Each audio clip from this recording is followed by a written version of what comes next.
আজ সকাল সকাল ঘুম থেকে উঠে গেছি, যেহেতু আজ বৈশাখী হাজরা, তো ড্রাইভার ভাড়া থেকে চালান করা হয়েছে, তো আমি দেখতে ফাইনালি চলে এসেছি। তো চলো বন্ধুরা, তো দেখতেই পাচ্ছ পুরো এখন ক্রাউড করে সাজিয়েছে, মানে ভয়ঙ্কর লাগছে দেখে নিয়ে, দাউটাও নিয়ে একদম কি করছে। তো এই দাওটাকেও খুবই সুন্দর করে সাজিয়েছে, মানে কিরম করে নাচছে বন্ধুরা, মানে কি সেরা লাগছে। তো এখন দেখতেই পাচ্ছ এখন এক এক করে সবাইকে ধাওয়ানো হচ্ছে, কাকে কি যে কি করে বসবে, মানে মাথা পুরো নষ্ট। তো এই ভাইটা খুবই সুন্দর করে নাচছে করছে, কিন্তু একটা জিনিস খেয়াল করলাম, পিঠের মধ্যে শিবে খুবই সুন্দর করে আঁকিয়েছে। তো দেখতেই পাচ্ছি প্রচুর লোক। তো এই যেমন সেই ভুটুদাকে আশা করি সবাই চেনো। তো খুবই সুন্দর করে নাচ করতে করতে একের পর এক সবাই যাচ্ছে, মানে পুরো আলাদাই লাগছে।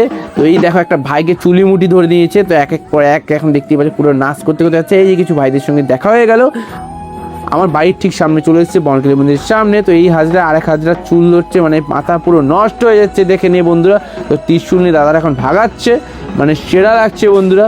দেখতেই পাচ্ছ খুবই সুন্দর করে নাচানাচি করছে। তো একের আর কি দাদাটা খুব সুন্দর করে তরোয়াল চালাচ্ছে, এই ভাইটাও খুবই সুন্দর করে চালাচ্ছে। তো এখন চলে এসেছি আমাদের সেই চরক মন্দিরের সামনে। তো এখানে হাজরাগুলোকে সবাইকে শোয়ানো হচ্ছে, দেখতেই পাচ্ছ বন্ধুরা। এখানে একটু ঠাকুরকে প্রণাম করে নিই, সবাই একটু প্রণাম করে নাও বন্ধুরা। তো এই আমাদের সেই সাধু বাবা চলে এসেছে, এখন বেত নিয়ে দেখতেই পাচ্ছ প্রণাম করে নিল। এখন একের পর এক সব হাজরাগুলো নাচানাচি করছে বন্ধুরা, দেখতেই পাচ্ছ, মানে কি বলবো, ভয়ঙ্কর লাগছে দেখিনি এতগুলো হাজরা। তো আজকে মিষ্টি কেমন অবশ্যই কমেন্ট করে বলো, সাবস্ক্রাইব আর ফলো করে দেবেন। Tata bye bye.